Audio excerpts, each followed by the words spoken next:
So that's when I started doing the research, and I was like, yeah, we never had a legit way. Like, it made me go back to my playing days, and we used to use a stopwatch, Mm-hmm. right?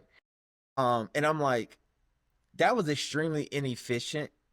We can see here it's ineffective because guys are still arguing. Guys are counting the 1,000. I literally just saw a video the other day of a camp where they had two refs who had two separate times.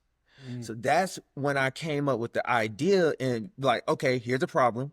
All right, let's reverse engineer. How can we solve it? That's when I started thinking, well, they don't use the timer at the combine anymore for the 40. They use a laser, right? So they automate the process. And that's when I thought, how can we automate the timer for how long quarterbacks hold on to the ball? And that's when I, did some networking. I got with my team and we were like, hey, we can put some technology inside of the ball. We could put some technology on the wrist of a quarterback so we can know when the ball is in their hand and then when the ball gets out of their hand. So it's no discrepancy. It's going to be an exact timing. And that was how the idea of 4 second football was born. God told me to start this podcast, and then he told me to call you. The time is now. You ready? I got you, T. Let's do it.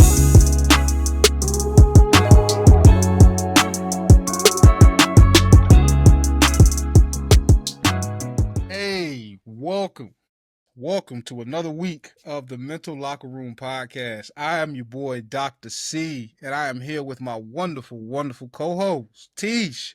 How you doing this Sunday? Blessed by the best, highly favored.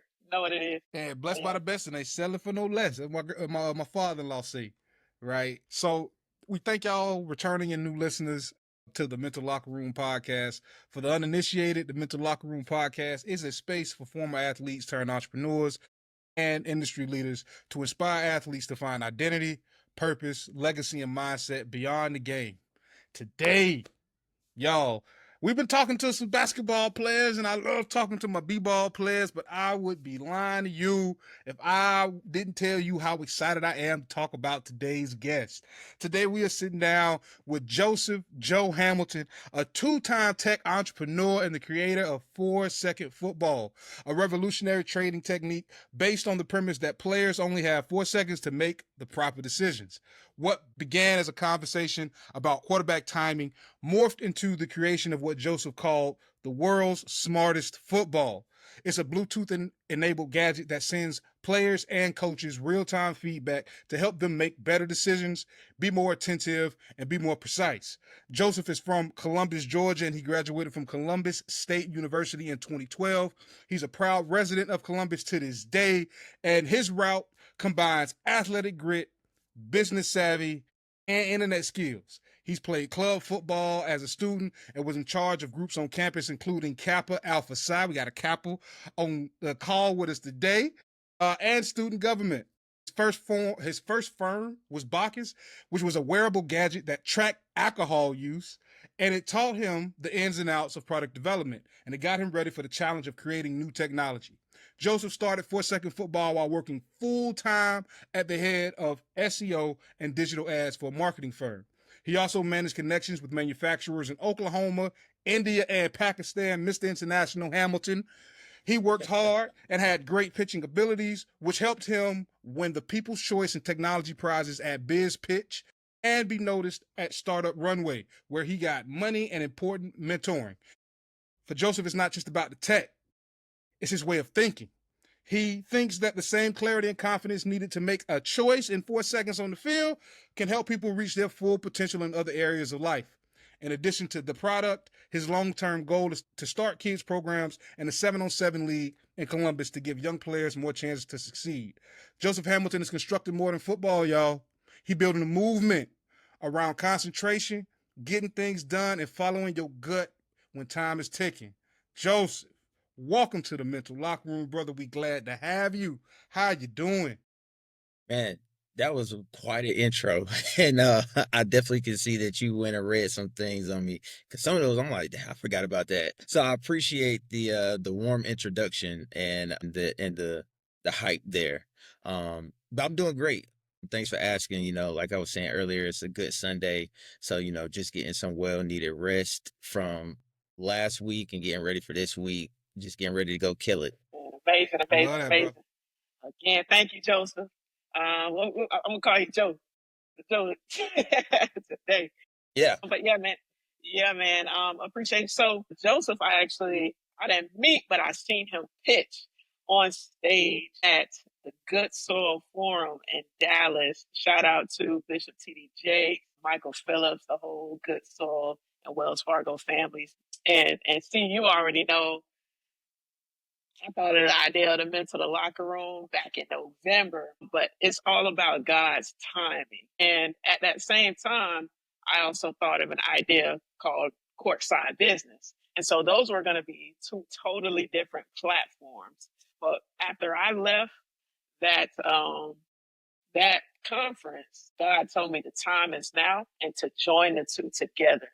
And so, Joseph, I will say that you were a big part of the launch that we had in this space because as I was standing there watching you guys pitch, God showed me the vision of you're going to stand in the gap for people, for founders, for entrepreneurs that are doing great things in this world. They're coming up out with phenomenal inventions, and I'm going to bless you with the platform to be able to get more eyes on what they're doing in this world. So it's great to be in partnership with you, man. And I hope that by sharing your story today, that you're going to be able to inspire a lot of current and former athletes to go after their dreams and be able to contribute what it is that God bless you with to this world, man. So I praise God for you. And I hope that he does a lot of things through this platform and just what you're doing in this world to help blow you up, man. So, man, tell us a little about your story as an athlete and what, about your experiences might have sparked the idea for 4 second football. Yeah. Great to hear one that something that I said on stage could have connected, resonated with you and inspired you to take the next step with your venture. So I'm really glad and happy to hear that too, because you never know. We always say you never know who's watching. You never know who could be touched by your words, who you could be inspiring. And that's such a true statement. And I try to remember that constantly just in my day-to-day walk and just remembering like you don't know who's watching you, but somebody's always watching. And I think the same goes for, for all of us obviously here, right? But yeah, to answer your first question, how was I as an athlete, right? And I think you asked like how did that kind of lead into entrepreneurship? Yeah, how did it spark? How did maybe some of those experiences spark the idea of 4 second football? Yeah. So I'll start with how I was as an athlete. So for one, I'll say that me personally as an athlete growing up, and I went to two colleges. So coming out of high school, I went to Alabama State for a short period, and then I ended up transferring back to Columbus State and played on the two football teams. And that taught me a valuable lesson as well in that transfer process. That was way before they had transfer portal, and I was trying to play at a higher level post Alabama State, but it just didn't work out, so I ended up, doing the club ball. But one thing that I learned is that as an athlete, I was like a middle of the pack when it came to athleticism type of guy, right? That was one of the things that I kind of learned, at Alabama State. There were always guys who were faster than me, could jump higher than me, bigger than me, stronger than me. And so what I had to do to get my competitive advantage was I had to use my brain. I had to be a lot more keen, sharp, and smarter than my opponent, and I had to, try to outwit and outthink them. Right. That was kind of like my competitive advantage. Try to be a lot more sharp in my technique and in my mechanics that can make me a faster player because I didn't have like I was athletic. Like I'm not trying to like make it seem like I wasn't athletic, but those guys, there are some people who are like extremely athletic, right? And so I used to really focus like how can I make myself more competitive? Now to transition into entrepreneurship and then that'll kind of lead to how I got to 4 second football. I took that same mentality into entrepreneurship. It's extremely competitive, but what can I do to like give myself an edge or an advantage over the competition? So that kind of became my identity where, I am naturally as a person, and this kind of taps into my personality type as well, is I am an analytical person. Like I really try to break things down almost like a mathematical equation or a scientific, problem. And I say, okay, well, if this is the problem, let's reverse engineer. Like, how do we get to a solution? Like, let's test it, and then let's see if it works. And that is kind of why a lot of my technology, and it's so funny how I have two hardware products. Had I known the rigors of hardware, I probably wouldn't have went that way first. I probably would have went software. But we're here now. But my hardware technologies basically give us insight to valuable data that people don't have access to. And so I saw a problem online. I'm a big football fan, former player, used to train just a little bit. And so I still watch the 7-on-7s. And I saw this guy who's a really big YouTuber. He was going around the country doing these one-on-one tournaments, and he used to do 7-on in the very beginning out of Florida. And in one of his videos, the guys started arguing over the count because in 7-on-7, you get 4 seconds to get rid of the ball. Because in football, quarterbacks, we're always taught quarterbacks have on average 4 seconds to make a decision, right? After 4 seconds, all these problems come. The probability of getting hurt, a penalty, a turnover, or just something bad happening on the play. All the probability goes up exponentially after 4 seconds. And it really depends on what level you're playing at. Like the lower level, you get a little bit longer time, but the higher level, more competitive, it's really like 3 seconds. So you got to be able to make decisions fast. So I'm watching this video. These guys start arguing over the count because one guy was counting like 1,000, 1,000. They started arguing. He's like, hey, man, you count too slow. It's like at the camps, they count 1, 2, 3, 4. So I'm I like, can see me out there now. as a yeah, can you imagine like, some high school kids just they're arguing over this counter.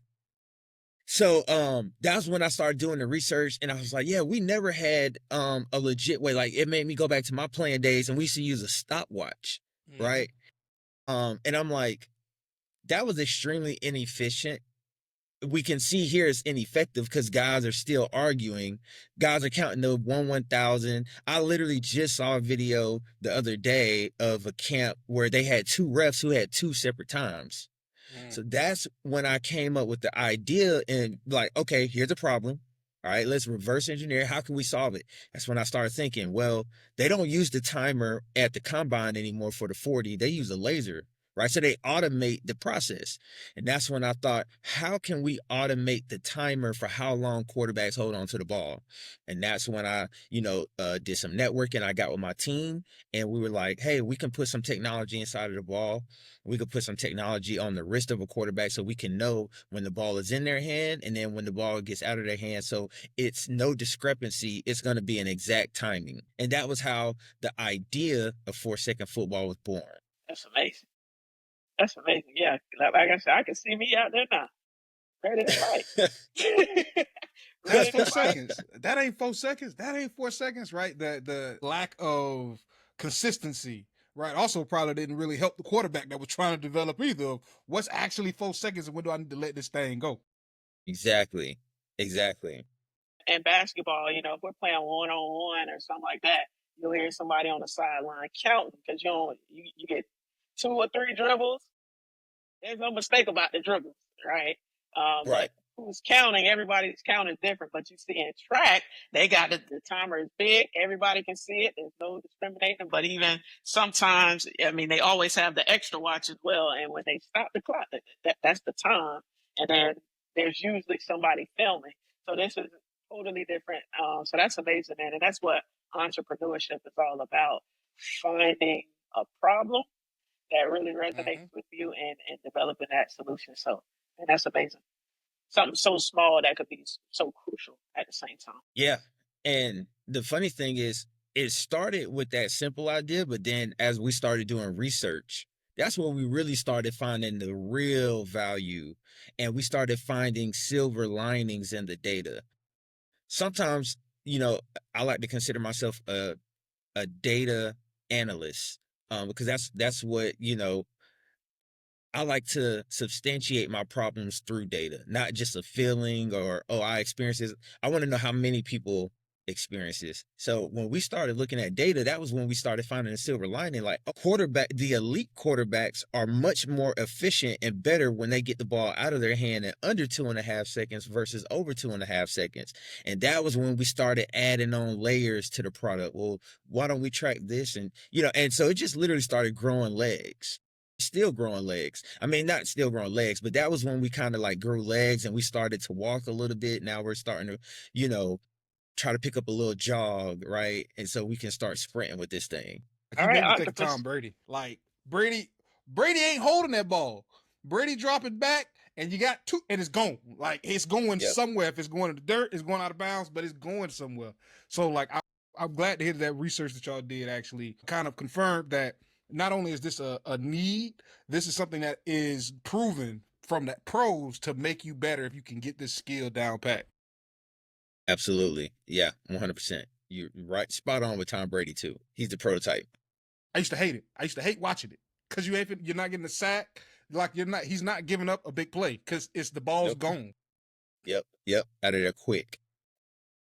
And you talk about the 4 second time frame and how you landed on it for the football, but like, do you see it anywhere else? The 4 seconds, the decision making being beneficial to anybody other than athletes when it comes to handling stress and performance? Yeah, I think on a grand scheme of things, a lot of us, we oftentimes like, let's just think about the concept of time in general, right?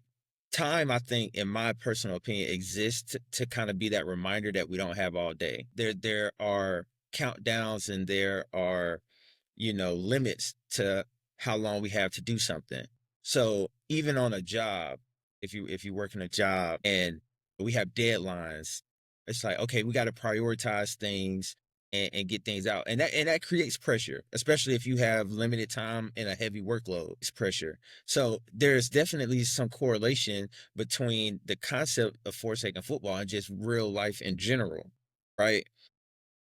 I think when it comes to, the quarterback in particular, our purpose is to help build those habits so that we can build a muscle memory, right, of that clock inside of their head, right? We want them to know automatically what 4 seconds is, what 3 seconds is, what 2.5 seconds is, so it seamlessly translates to a game. So if you do the same thing, if you think the same thing in real life, if you do daily habits, it's what you do daily habits, those daily deposits, that'll make, those stressful times a lot easier because, okay, well, I do this on the regular. And so now it's natural. It's a lot more common to me. So yeah, I hope that kind of answered your question there. It did. It did, right? The concept is not so much the 4 seconds from what I hear, it's the concept of habits, right? Of building habits that can then be autonomous. Like when I was in the classroom, I would use this analogy from my teachers, which again, well, I'm so glad to be sitting here talking to somebody that understands, because in Yeah. education, they're the quarterback. And a good teacher that's been in their content for a while, you know when you're supposed to ask a question. How long into this lesson should the students be doing some of the lifting? And that's a muscle that you have to work. But like a good quarterback, a good teacher has that clock in their head of when this lesson is going bad and I need to be doing something else. So I'm picking up what you're putting down, brother. Yeah. Well, no, 100%. That's a really good analogy too, because I mean, even on a field, relating it to a teacher, sometimes you might hit this guy quick, and then sometimes you might have to wait a little bit longer to let this play develop. That could be correlation between, well, this student learns at a faster pace than this student, so I got to be a little bit more patient. Just like on certain plays, a quarterback got to hold on to it a little bit longer because the play got to develop. So that's pretty good analogy there. Everything. It's football analogies in my mind. I ain't even gonna lie to you. It can be tied back to the field if you try hard enough. Yeah. No, I agree. I Sure. agree. So something that really resonates with me for sure, I want to ask you about, because quarterbacks, listen, I spent some time playing flag football, went to the state tournament every year and lost, but that's a whole other thing. But I was a wide receiver, but in one of those tournaments, our quarterback got hurt. Shout out to Taylor. Quarterback got hurt. And so I had to step up and be the quarterback. He ain't finna hurt me. I'm telling you right now. It wasn't no 4 seconds. I was running the ball every time.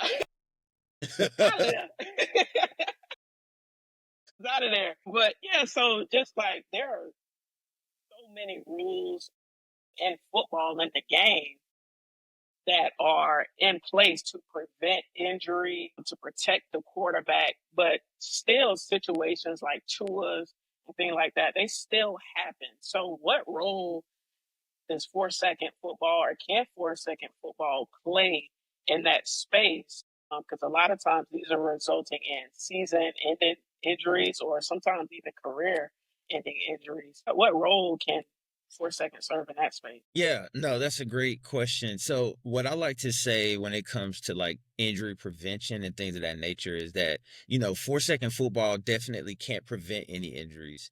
But we do know is based upon the data, right? It can lessen the probability, right? If a quarterback gets the ball out of their hand, then they're not getting hit. It's that simple. If they're not getting hit, right? Because like you just said, there are so many rules to protect the quarterback now, like you can't hit them too low, right? In the middle of a throw. Like they try to really protect their ankles from like the knee down. You can't hit them too late after a pass. It's unnecessary roughness. So they have all these protections, but quarterbacks still have a responsibility to not put refs in a compromising situation, or the defenders. So if your quarterback has that mental clock inside of their head and just honestly making themselves more decisive, if nobody's open in 4 seconds, or 3 seconds, whatever your timer is based on your competitive level, then pull it down and run, like you just said, right? Sometimes somebody's not open, but we was always taught, well, oh, if nobody's open, throw it out of bounds, right? Or now, because quarterbacks are becoming more athletic, you can use your legs and run. Tom Brady wasn't known for his like massive, height of athleticism, right? I mean, he had a pretty good arm, but he didn't have legs. And he's considered to be the GOAT, right? Because he was mental. It was really mental. He had an arm and he had arm talent, but he didn't even have the best arm talent, in my opinion. There were other guys who could pinpoint, put the ball exactly where they wanted a little bit better than Tom Brady. But Tom Brady played a mental game. He would get it out quick. He could read the defenses. And that's the thing that this ball forces you to do. If you know you got 3 seconds walking up to the line of scrimmage, your quarterback is going to focus now. Well, let me evaluate the defense. What type of coverage do it look like they're in? Do they have two high safeties? Do they have one high safety? Is the cornerback shading to the outside or the inside? Is he in zone or is he in man-to-man? He's now thinking preemptively because he's focused on, I got to find the open receiver quick. So let me try to get as much information about the defense walking up to the line of scrimmage as I can, so that I can give myself an advantage. That's how we make a smarter quarterback, right? Because it's forcing you to focus, it's forcing you to think about things, and then we're going to show you in real time your aggregated data. How effective are you on all throws? How long are you holding it? How efficient are you at short throws, medium range throws, long throws, right? We give you all that data. And so yeah, at the end of the day, it just really makes a smarter quarterback.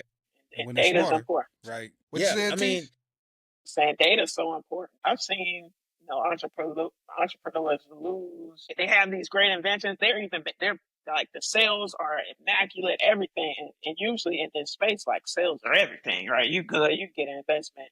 You got sales, you get an investment. But I've seen someone who had the sales, they had everything, but they didn't have the data and the testing within their space, and that was a no go for investors. yeah, So that's no, crucial. Where nowadays, especially this generation, these kids they want the numbers. They know, okay, yeah, all right, this actually works, and this is going to help me be a better athlete, be able to make quicker decisions. I mean, like you said, have that mental clock in their head as well. Because I think there's a psychological aspect to all of it. yeah, 100%. I mean, arguably the most important aspect of playing quarterback, arguably, is your decision-making skills. Because decision-making skills will tell us, do you turn the ball over, which our ball can track? What's your touchdown and interception ratio, which our ball can track? How fast you get the ball out of your hand, because the sweet spot is between 2 and 3 seconds. But that'll tell us if you're averaging between that time frame. If you're averaging 2.8 seconds, 3 seconds, you're a pretty good decision maker. Now, if you're averaging 3.4, 3.5, and you got like 4 sacks, and we track all of this, that tells us you're not as good of a decision maker as we need you to be. That's too slow. And so Yeah, that decision making skill is easily the number one, and you can only assess your quarterback's decision making abilities from a combination of data, right? Like you need this combination of data, which we give. And here's the kicker: we use AI to actually evaluate your quarterback in real time, and our AI will tell you, here's your quarterback's strengths, weaknesses, areas of improvement, and here's the silver lining in their data. We programmed it to find the silver lining, such as, well, your quarterback has the highest completion percentage when they throw the ball between this time and this time. A coach can then use that feedback and say, well, I need to call plays that support our player to put him in the best possible position. So it's like I say, it's crazy how much, it's really crazy how much it really brings a value to a team. It's really crazy the more every day that I think about it, and we're just constantly like making it a little bit better and adding things too. Yeah, you're gonna have some people fighting because the numbers don't lie, man. The numbers don't lie, and it's gonna make some of those other crucial decisions. Who the first string quarterback? Who coming off that bench? Like Yeah. the No, numbers don't lie. Here it is. It's right here. So it's gonna be some of that Tesh, too. you just I hit on love it. something. There's a school, because you're spot on with that. There's a school we're working with right now where a high school coach here in Atlanta, he told me, I got two starters at quarterback, but only one can be on the field at one time. And he said, one of the guys, when I name a starter, the other guy is going to leave. He was like, that's just how it goes because these kids don't want to sit. So he was like, I've got to make a decision. And he was like, I can use your data to help me make that decision. Who deserves it? And that's what they've been using our ball for, is to figure out their quarterback competition. Yeah, you hit it right, spot on. Like the data leads the way. That's my coaching background. That's it. That's it. And we call it I red can light, see. green light in Yep. basketball. And you got the red light. The numbers show you don't need to be shooting. Stay I can inside. see I don't Teach want to now see no using three. this. Already, me and Joseph been talking. Teach right now with her clipboard. I was You see already, this? yeah. The numbers. What a smart basketball that. Go ahead, see. Go ahead, see. I want to pivot for a minute because you gave us a good segue talking about some of the successes, right? I don't know a football coach on this earth that don't want to be able to say I got two start quarterbacks that I got to pick from, right? So we've had those successes, but recently you had a big success. You won a pitch competition, right? The People's Choice of Technology Awards. How did that validation in front of those experts affect your confidence in the way that you make your product or your strategy for raising money as well? So what confidence did that win give you? The confidence gave me the win gave me a lot of confidence, to be honest with you. This game is about, highs and lows, and to me it's all about trying to remain even keel.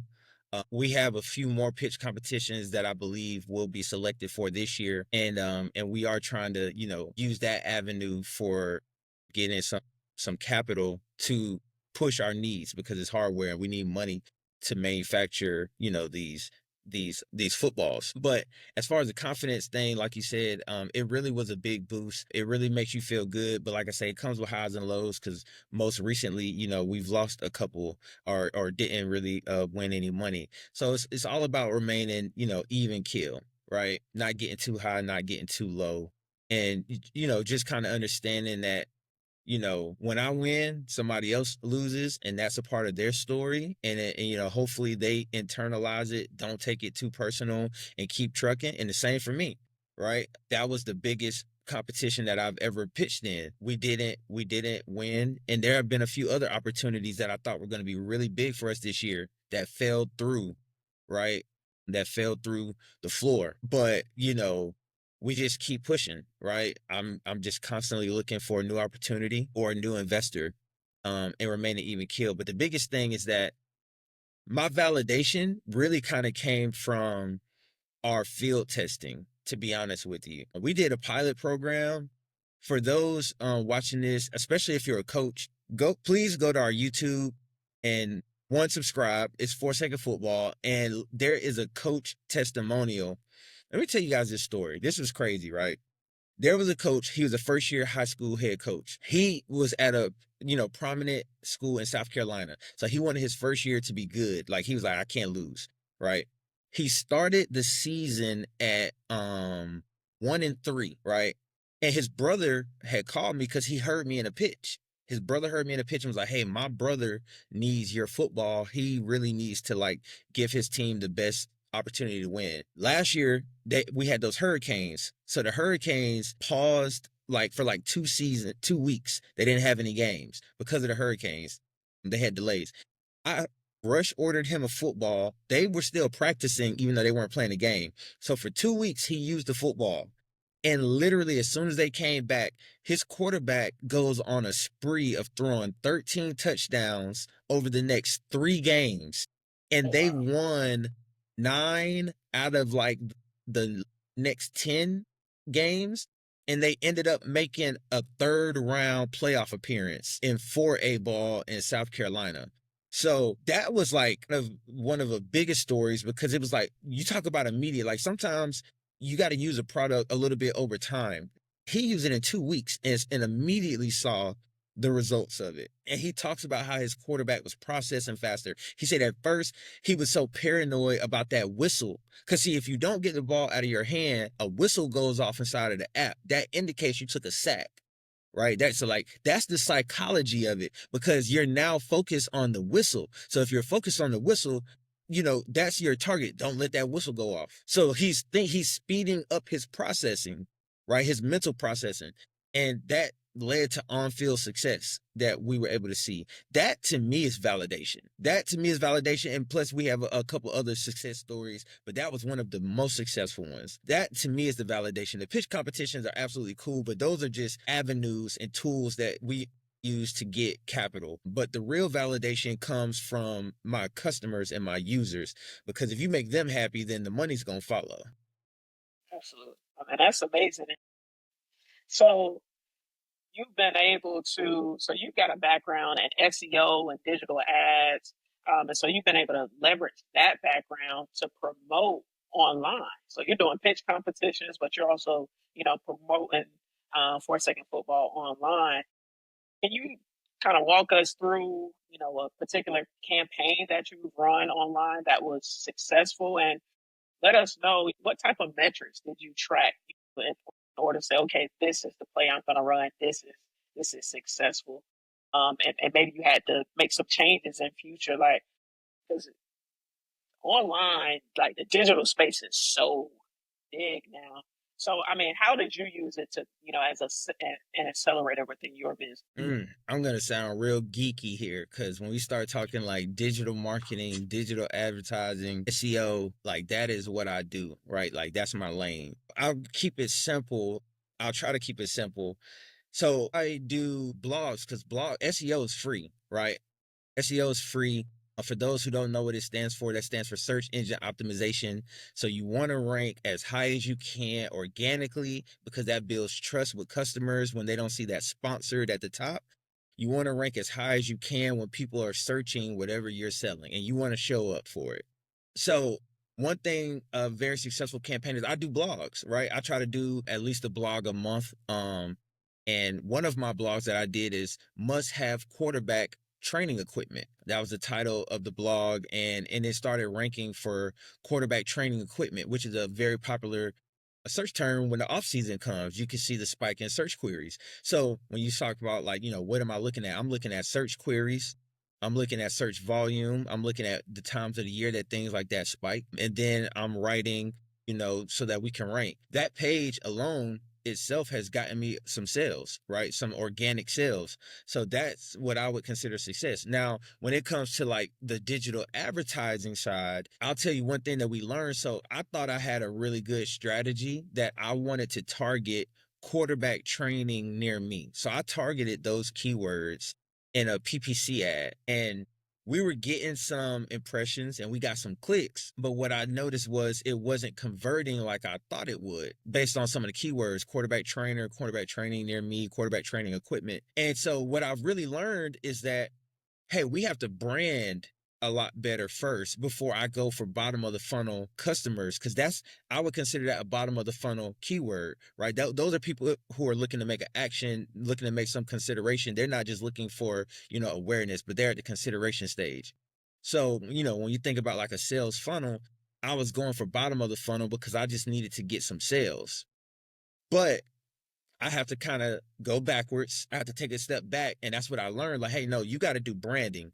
And to do branding, you got to do video, right? So like, moving forward, we're going to focus, pretty much solely on video on YouTube, Instagram, TikTok, Facebook, so that we can brand ourselves, and the brand message that we want to portray is that, hey, we're a quarterback training equipment. We're a quarterback training tool, or let's say quarterback performance. Let me put the air quotes on there. Quarterback performance. And so that was something that I learned from, one of the strategies that we did run that I thought would perform a little bit better, but it didn't. But there's always something to learn. Always something to learn. And that's amazing that you were able to have some success with that, and be able to track those numbers, and that's what you see a lot of times. People, they're starting at the bottom of that funnel, like they just want to make this sale, when in reality it's like, people got to trust you first. So they got to see you showing up, and they got to see you showing up consistently. And so what is that piece? Where are they going to be able to get that information, and how are you going to be able to funnel those leads in where now you're getting eyes, and then eventually like they're moving down that funnel and they're becoming buyers. But then you do have those decision makers that they're ready. They're getting on. They're already shopping. Like they know what they're looking for. And they go out and they find that product and they purchase it. So it's like, how can we narrow down our niche and our audience, but how can we come up with information and service these people that are at different levels within the buyer stage? So that's amazing, man. Yeah. So you are spot on when it comes to the trust thing, right? People, people got to trust you. They got to trust your brand. So allow me to explain really quick a pivot that we also did, right? So I got some feedback from some early adopters. And so some of the feedback that we got was that, hey, this tool is awesome for a team, right? A quarterback coach, a head coach who's interested in the data is awesome. But I was kind of told, it's may not be as valuable for the quarterback at home, right? Because I was trying to serve two markets. Right. So here's the kicker and the pivot that we're literally doing, like, as we speak right now. The pivot that we're doing is kids at home need a trainer, right? They're looking for a trainer. They're looking for a quarterback coach who can develop them, give them the mechanics and the technique tips and things of that nature. That's why trainers are so big. So what we're actually doing now is we're incorporating vision AI to where if you just take out a tripod or lean your phone up against a tree or something so that our app can see you, you're going to have a conversational AI coach that will, speak to you, say, hey, do you want me to structure you a workout training plan for today, or do you have your own and you just want me to give you feedback? And then it'll ask you, what equipment do you have? And based on your equipment and then things that you want to work on, it will give you drills. And then when you do the drills, it will watch you and literally tell you to remember certain mechanics, right? Make sure your elbow is up. Don't release the ball too low. Your front shoulder is dipping when you release the ball, like things of that nature. It will give you these mechanical tips and techniques. And the biggest part, this kind of goes back to my personality type. It will explain to you why your passes will be inaccurate or off because of these things. So I want to educate kids. I want to educate quarterbacks in real time so that they can accelerate their development and confidence. Okay, I know if I dip my front shoulder, the ball's gonna sail on me at the end of the throw. All right, so I got to make sure I keep my shoulders square and parallel with the ground, things of that nature. So we strongly feel like when that's complete, which that will be complete by November, we're building that out now, and we're training it, testing it and whatnot, and training the AI model. But we feel as though that will be a game changer for our consumer market, not for the quarterback coach who wants to use it for his team. They can still go get it right now if you want that tool that's going to give you that edge. But for the mom or the dad or the auntie who wants to invest in her son or whatever, yeah, hey, Yeah. next off season, we're gonna be ready. We're gonna be ready for y'all. Yeah. Yeah. Count me in. Yeah. If you don't know it yet, I'm moving back to Florida for him. We gonna do this thing. He say he want to go to the NFL and he want to retire and become a surgeon. We gonna make that happen. We gonna make that happen. Yeah. And I think it's gonna be big because I can't tell you how to throw no ball. I'm flicking. But the AI can tell you. Get your mind right. Yeah, And we gonna say absolutely. somebody else Absolutely. on these trainers too. So yeah, I think that's a big piece, especially like you said, for parents and guardians and things like that, where there's an element of saving for a trainer as well. Like there's a lot of money. Like I was watching a podcast the other day, like the best players usually like back in the day, it was just like the best players in golf and tennis, those families had to have money because you need a trainer. Like that's what it was like. You had to have money. Nowadays, in the basketball space, in the football space, you gotta have money to get those trainers that are out here that are going to get you to the level that you want to be at to be able to perform and get these branding deals and all of that stuff and go to the school that you want to go to. Now you got the transfer portal that you got to compete with and all of that. So what is going to set you apart?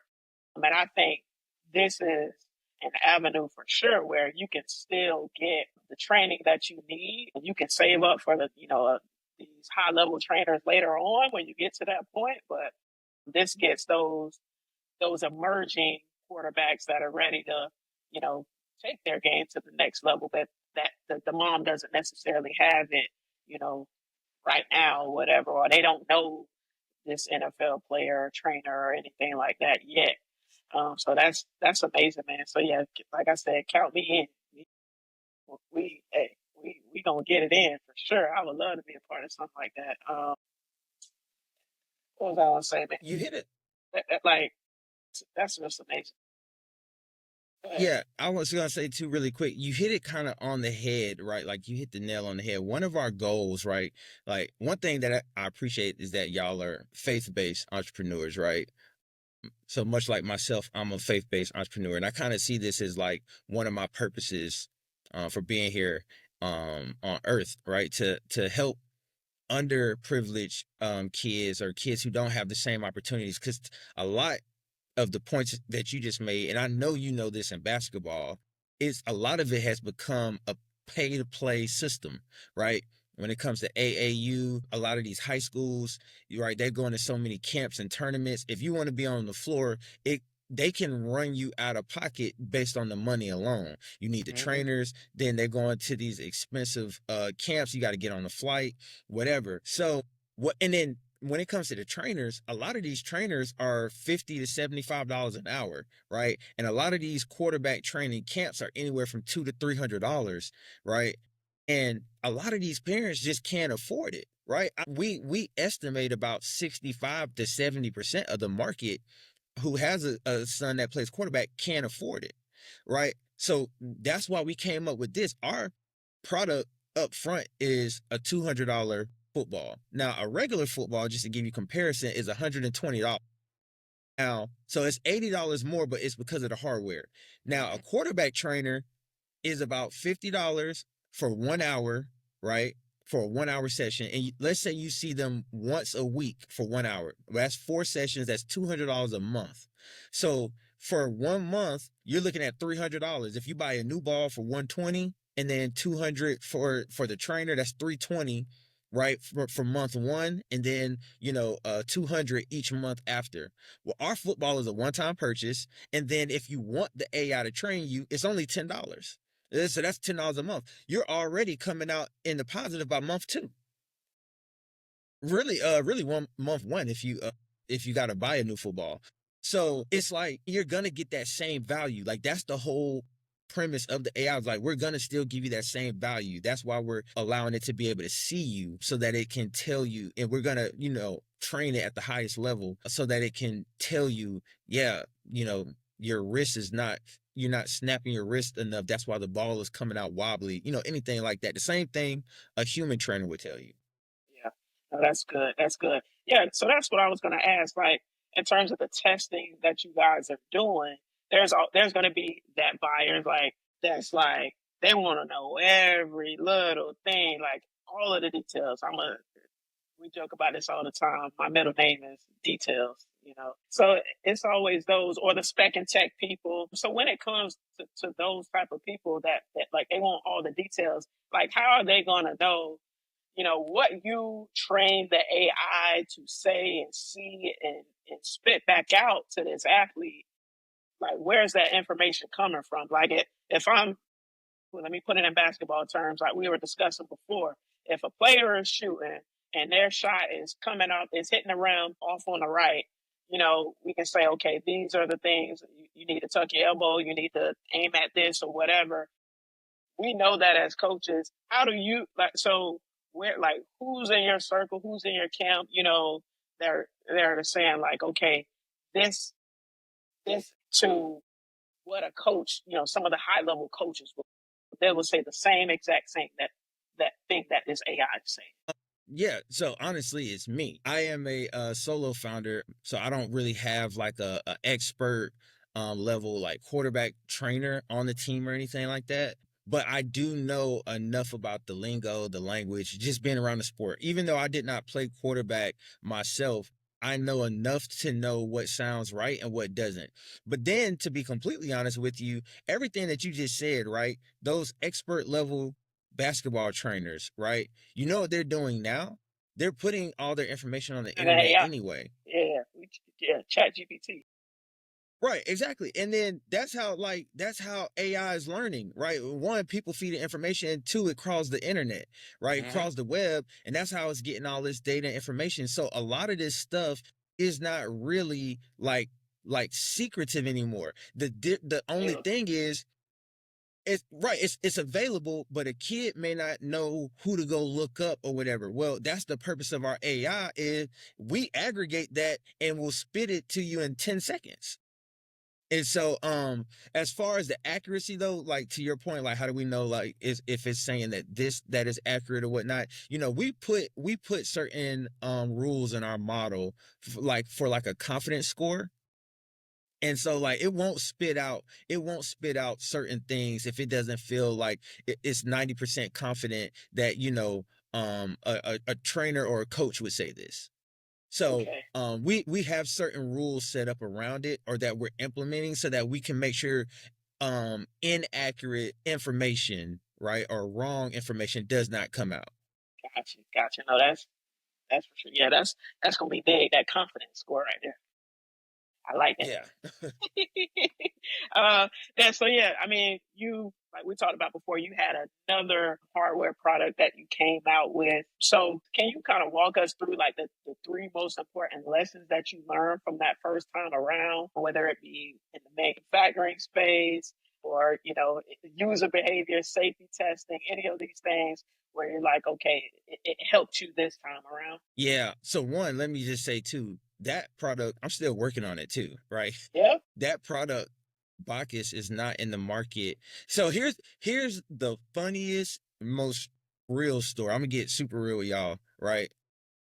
Yeah. I've been working on Bacchus for about 12 years. That's Okay. no lie. I've been putting money into it. It's it's such a next level product. It's a wearable alcohol monitor. So in a scenario, if you went to a bar and you have a few drinks, our bracelet will be able to tell you what your estimated BAC level is in real time. Right. Currently, the reason most people get like DUIs or get in trouble is because they go out and they have no way of tracking if they've had too much to drink and they forget things like to drink water while they're, having a beverage. Our device will be able to seamlessly, it's like the Fitbit of drinking. Just imagine that. It's the Fitbit of drinking. And so I was working on that for 12 years. it was so capital intensive at one point that I was like, man, I need a get rich quick scheme. Like, I need another business that I can just get up and going really quick, sell it, and then funnel the money into this business. Kid you not. That was the day I thought of that. And it was in my being a novice. I didn't really understand, like, yeah, there is no such thing as a get rich quick scheme, right? It was in my being a novice. That day I get on YouTube. That was the day I saw the video from the YouTuber, from the influencer, and I saw the guys arguing. It was that exact same day, and that was when the light bulb went off. And I said, I got it, right? And that's when I was like, okay, yeah, this should be a lot easier tech. So let me hurry up and build this football. We can sell it off, and then I can take the money and dump it into this other business. Things haven't worked out quite like that, right? It hasn't gone as fast as Yeah, it gone as fast as I hoped. thought it was quick. Right. Yeah, Thought it was yeah, gonna be quick, right? yeah, But yeah, the biggest lesson though, the biggest lesson, I know you asked for three. I'm gonna tell you the biggest lesson that I learned. The biggest lesson that I learned is do not become too reliant on these developers. I have gone through so many developers. Developers, certain things move developers, and they're not permanent. Mind you, I don't have a technical background when it comes to like software or hardware. Like, I'm not a mechanical engineer, an electrical engineer, or a software engineer. My tech is in marketing and digital marketing. That's a different aspect of tech. So everything that you see that I've ever built, I did not hands-on build it.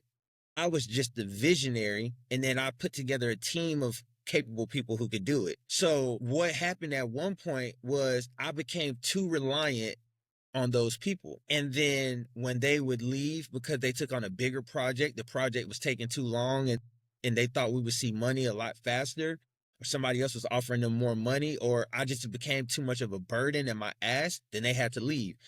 The lesson that I learned is be invested in your code because it's your code. Don't just trust them with it. You need to have absolute control over it, and don't be too reliant on them. I think, in some respects, I'm gonna be honest, I think God might have pulled them out of my life because maybe I was too invested in them. And I think he had to remind me, like, yo, I got you here. I use yeah, them as a vessel, and I got yeah, you here, not them. So that honestly was one of the biggest lessons. Like, the team matters, but do not be too reliant on the team. Like, they're just vessels. They're temporary. They'll be here today. They'll probably be gone tomorrow. Oh, just keep your head down, keep trucking, and then keep recruiting. absolutely. That's super, super important. Um, when it comes to the team. But just, like you said, you are the visionary. You're at the head of this, and that's for all the future entrepreneurs out there. You're at the head of it. You're the visionary. You decide who's going to be on your team. But at the end of the day, there's a higher power that brought you there. And sometimes we can get to a place of success and we forget that. But nah, I'm at a place where, hey, when somebody walk away or I gotta let somebody go, it's a shock because I know it ain't nobody but God. Yes, thank Yeah. you. And if I have some type of pain or something that is on that negative, or I have some type of success, like I'm praying, like, yeah, make sure this is the right thing. Yes. Most people just celebrate in that moment. Nah, protect me. So because sometimes the enemy will send prosperity in a sense too. So that is Yes. that's amazing, man. So yeah, and you're gonna have some people that come and go and stuff like that. Even within our businesses, like we had some people come and go, and people I had to let go and stuff like that.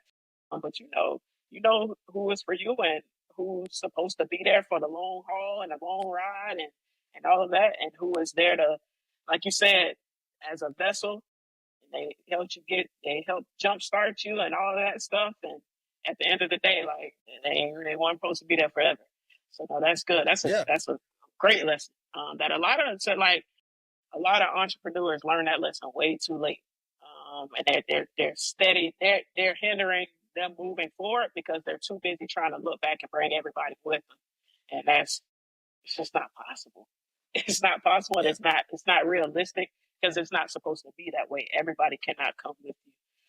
Those people, a lot of times, they fall off when they're not supposed to be there for the long ride. No, that's amazing. Yep. That's a word right there. Can I say one thing too? Because a lot of times when I do podcasts, some people, and I know you are motivating athletes, right, who are probably transitioning into what they're going to do next.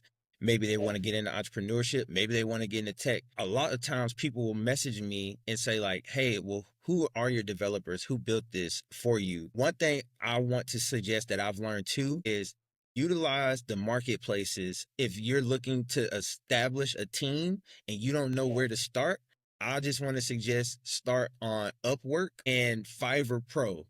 That's where like a lot of my team now lives, is through those programs, and they're offshore people, right? They're going to save you a lot of money in the long run. And if you're building new technology, you're going to need to, utilize every dollar strategically. I'm not saying don't use people in the US, but US people are much more pricey than offshore, developers if you need a developer. So Yeah, you I can just hire want to those. say that for anybody who might be looking. Yeah, I go give ahead. people that advice all the time. You can hire somebody from overseas for $3 an hour, and that for them, they rich. They rich. Yeah. So that's a great place to start. Dr. C knows though. Me and Fiverr, man, hey, you got We got find a. It's a complicated find relationship. good people.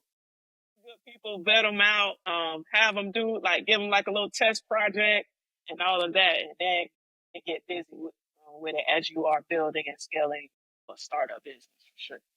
Do That's y'all use do y'all use the pro account on Fiverr? that's So the reason I specifically said Fiverr Pro is because with Fiverr Pro, Fiverr, the company Fiverr, they vet those vendors themselves. Mm. So they're already, so like you don't have to just go off of the reviews from all the other people. They have a little bit more trust, at least for me, they have a little bit more trust established because Fiverr has already labeled them like, hey, we vetted them. They're a part of Fiverr Pro. yeah.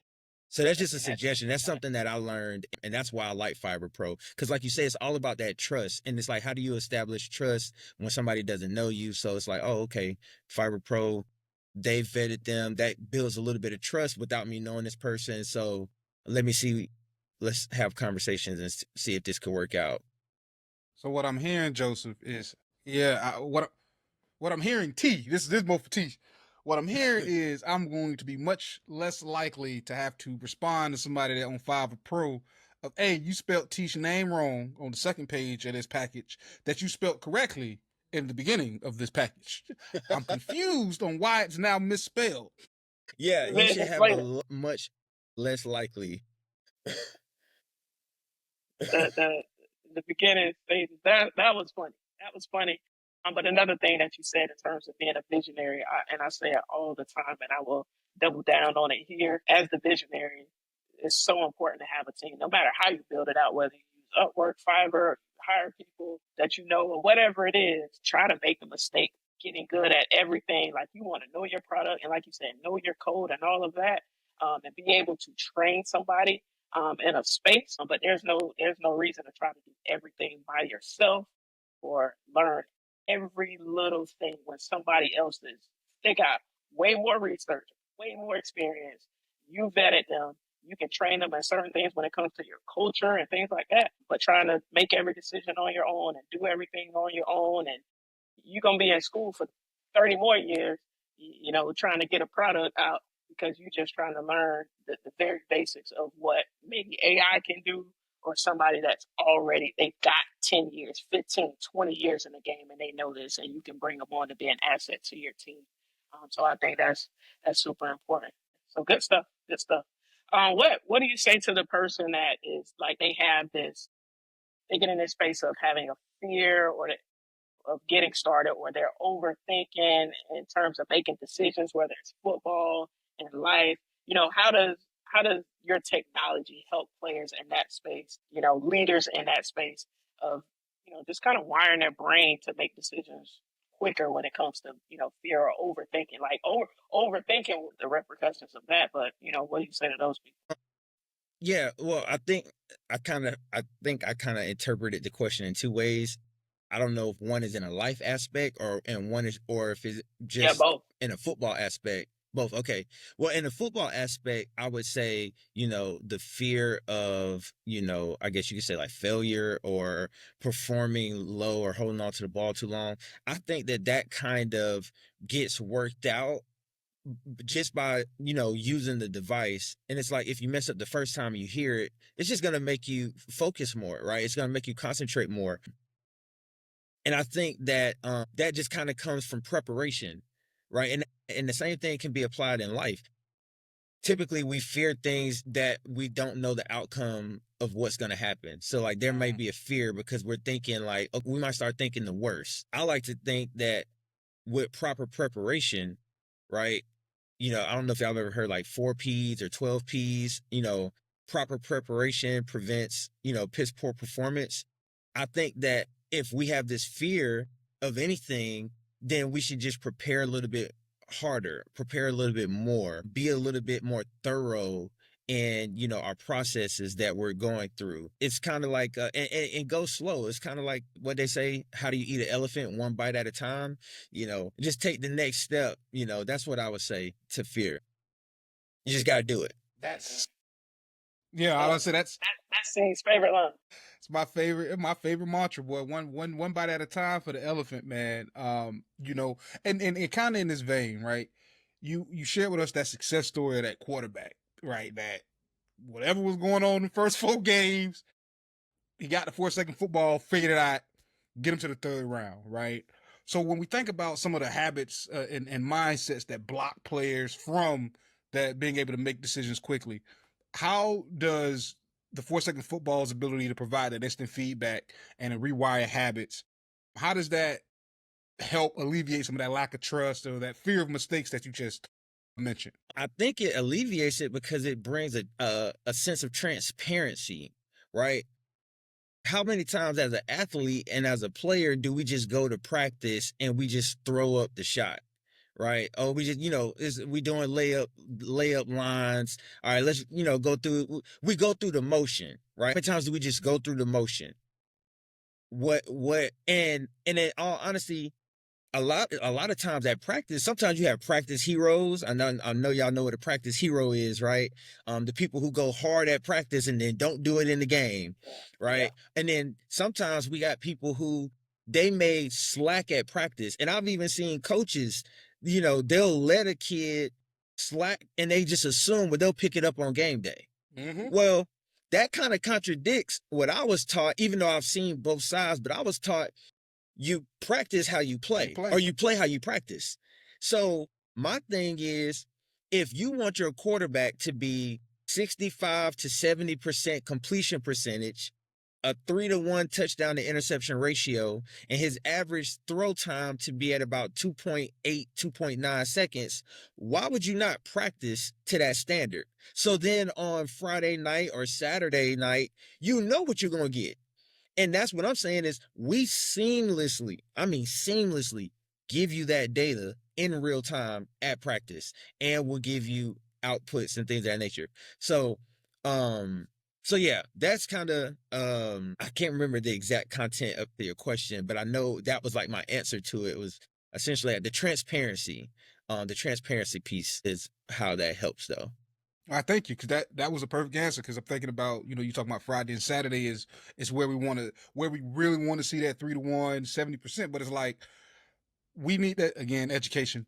That in the moment feedback is where we can coach and fix it now, right? We don't got to wait till the coach is all in the room watching practice to see that they didn't hit the numbers that we did. We see it in practice. We make that adjustment right now so that we can go do other things. And I'm just thinking about all the time that frees up for the players and the coaches to not have to have conversations during film sessions that we could be having on the field at practice, right? We can be extending those film session conversations to something a little bit deeper. So as we think about not just football, but how this might be useful outside of football, what does it look like for folks to train themselves to make better, faster, and more purposeful decisions, whether they're in a boardroom or a classroom, or even for some of our listeners, trying to figure out where do I go now that the game is over? There's a question. I think that it can help in a sense of, it really kind of helps us to remember that I like to say like smooth is fast, right? Fast doesn't have to be rushed, right? Like how do we work faster? How do we work quicker, or if something's putting pressure on us? Like I'll give you an example. If I'm running late for work myself and I know I still got to put on like my socks and my shirt or whatever and the shoes, instead of me try to actually rush, I just say, well, let me just move quickly, right? Like let me just move with with an essential pace. And then that actually ends up making me operate faster because now I'm not franticking. When I think that when we try to do something too fast and we're not prepared for it, some of us might not be able to handle it and we'll miss something, right? Because now we're frantically reacting. But we actually want to stay calm and remain smooth, but just put a little bit of pep in the step. And so I think that that's the same thing my football does, because in the beginning, there was a fear that if a kid hears the whistle, 4 seconds is not a long time. And really, a lot of coaches try to train their 3.5 seconds, right? Because you really want to build it up a little bit faster than that. Well, my fear in the beginning was, will a kid rush and be trying to get a bunch of throws out in 1 to 2 seconds? But eventually they will adjust because, like I said, the sweet spot is really around 2 to 3 seconds, right? That's really the sweet spot for a lot of guys. And so you really kind of learn how to operate within 3 to 4 seconds. So you don't rush and frantically get it out in 1 second. You take your time, you're smooth, and just deliver it in 3 seconds. And if it's not open, once that's built inside your head, we'll just pull it down and run. So yeah, that's how I think it helps on the field, and that's how I think it can be applied off the field. Just be smooth, just be smooth in the process. We need it on that merch that we was talking about, Tish. I would love me a shirt that just say "Be smooth, be smooth." Yeah, just flow. Just flow. That's a I like that. catchphrase. Yeah. Be smooth, smooth as fast. Smooth as fast. And then Hmm. sometimes, yeah, we rushing trying to get to this thing that we can't even handle. You ain't even ready Mm-hmm. for the weight of what you asking for. Right. So yeah, yep. So yeah, man, what advice would you give to the former athlete or coach that is sitting on the next greatest invention that can change and save lives, but they're hesitating. They don't know where to start, but they know they have this idea. What would you say to them? Man, I love this question. I've been waiting all my life to answer this one. I feel like I'm talking to my tribe, right? Like a bunch of athletes, right? Or former athletes like myself. The thing that I would say when I think about my story is remember what made you great as an athlete, right? These things don't leave, right? They just transition. What I realized was, like I told y'all earlier, I was athletic, but I wasn't just a freak athlete, right? But I would still be training 2 days a week doing speed training, or working out 4 to 5 days a week, because I was always in a mindset of I gotta do a little bit more than my competitor, right? Athletes probably know the best on how to be competitive because the whole is a competition, right? We know about how to collaborate with people. We know how to take instructions. I think team sports is probably something that everybody in life should do because it teaches you so many valuable life lessons. Well, I feel like as athletes, we have an edge because we should take those life lessons and apply it to whatever it is we want to do in life. We know how to take constructive criticism. We don't get in our feelings about things. We know how to work with a team, assemble a team, right? Of like-minded people. And then, like I said, we also know how to do trainings, right? To get us better at our craft. And we know how to work on things. And then we know how to strategize and break down film. How am I gonna beat this guy on this route? How am I gonna beat this defender when they guard me one-on-one on the court? Okay, well, we do this. I do the same thing in business. I'm evaluating my competitors. Well, what do they do that I don't do? What works for them? And then how am I going to combat that, right? So it's all the same things, all the things that we learn in sports. I just take it and apply it to corporate America or to my businesses. Word right there. That's a word, and that's the truth. That's the truth.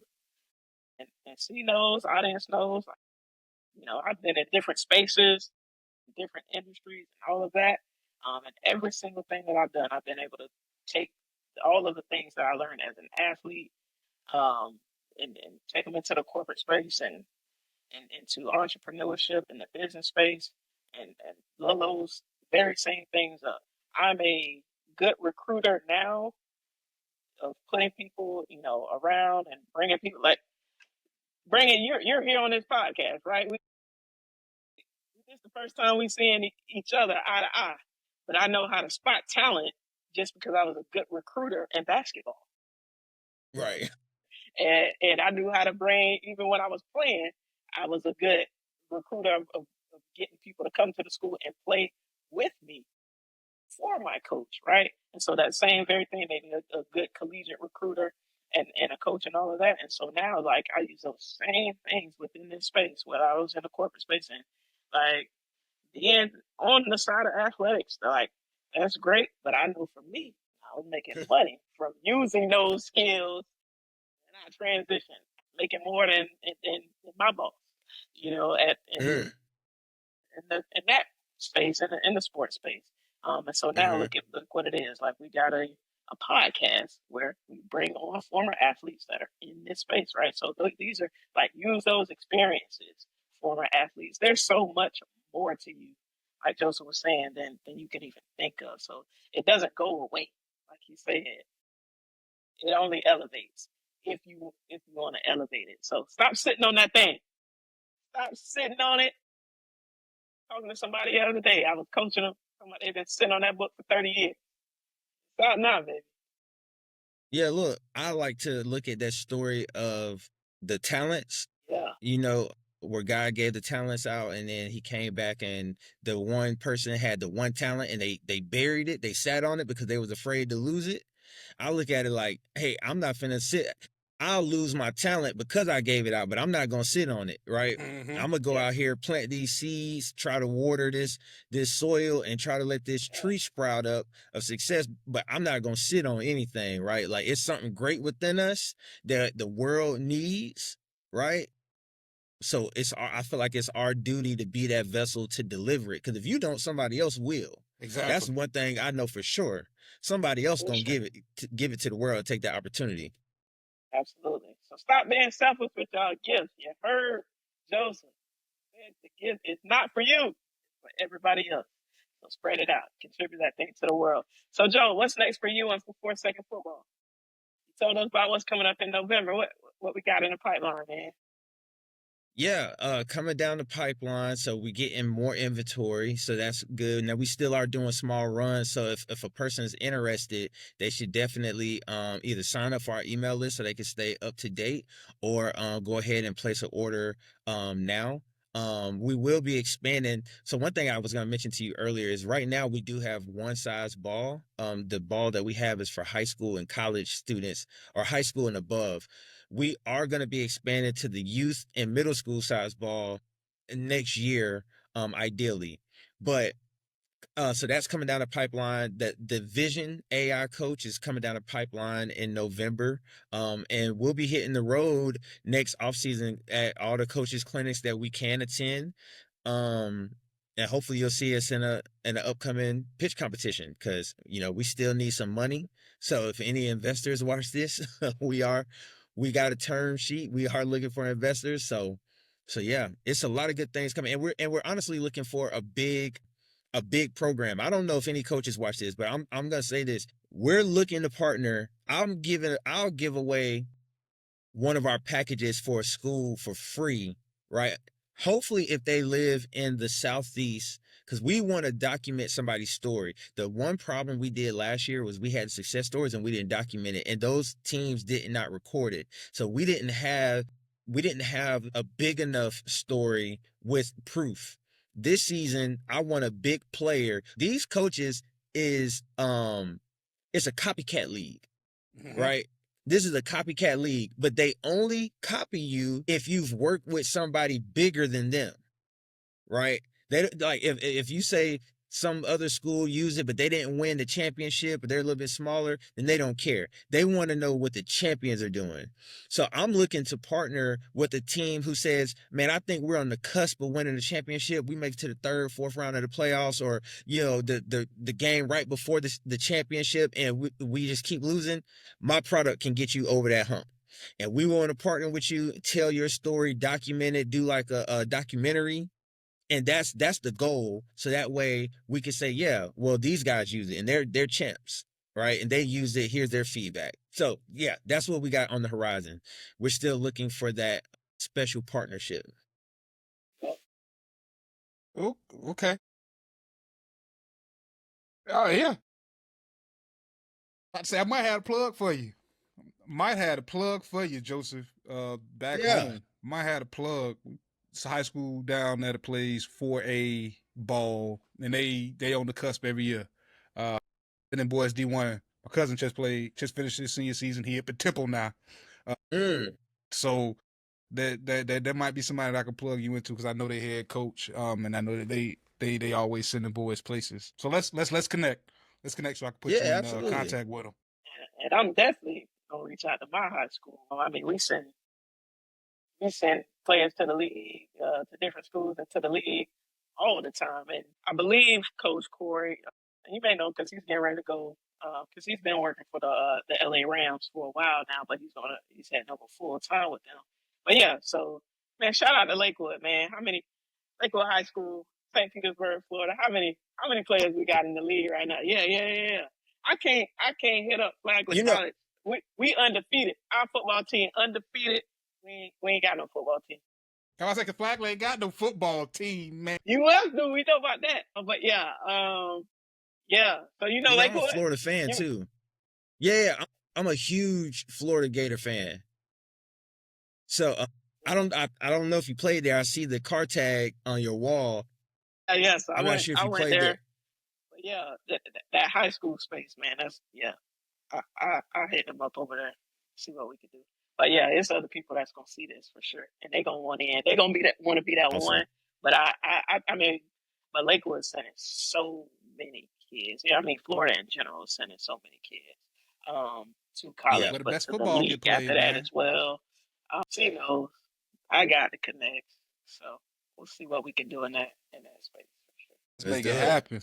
And what you know, that pitch contest I seen you at, the person that won that $200,000 in the first 3 seconds, she mentioned one of the panelists.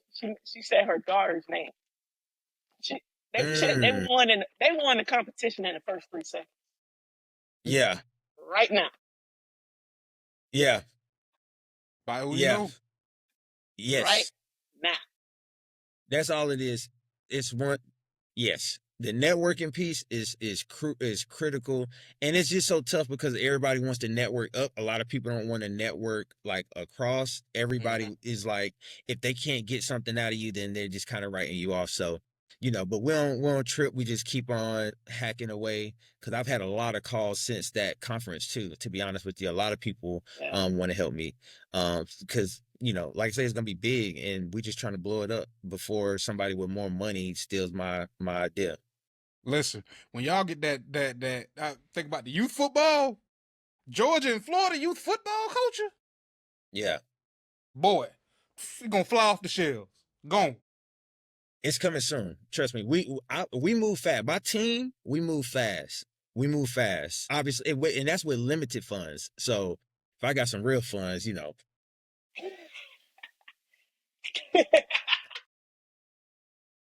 we'll take off. But don't take off too fast now, Joseph, without the people knowing as you take off and you continue building this journey, where can they find you at? Where can they keep in contact? Your socials, your website. We're gonna link them all in the description, but I also want you to be able to tell the people where can they find out more about Joe Hamilton, 4 Second Football, and everything else you got in the pipeline. Yeah, best platforms will be our website, so www.4secondfootball.com. Our social media accounts is 4 Second Football on all socials. We're on X, TikTok, Instagram, and YouTube, and LinkedIn. You can also find us on LinkedIn. If you want to find out more about me, you can add me on LinkedIn, Joe Hamilton, and that's where you can find us. All right, y'all. Y'all got the links. Y'all gonna see them in the description. Make sure you click them. Make sure you follow Joe and all of the wonderful, wonderful things that he has in the pipeline and what he's working on. Thank you so much for sitting with us today, brother. All right, real quick, as we do for all our guests, quick round of applause. This has been the Mental Locker Room Podcast. I am your boy, Dr. C. This is our wonderful guest, founder of 4 Second Football, Joe Hamilton. And you know I always toss it to my homegirl for her to do her own outro. Yep. The voice of the introverted leader, Tesh Johnson here. If you guys are looking for any coaching in the mindset space, or if you're a former athlete that is ready to make that transition into legacy greatness, check the link in the description, book a consultation when you're ready. And after you click that link, and you sign up for your consultation, you always know the last thing I ask you to do. Be good people. We'll see y'all next week.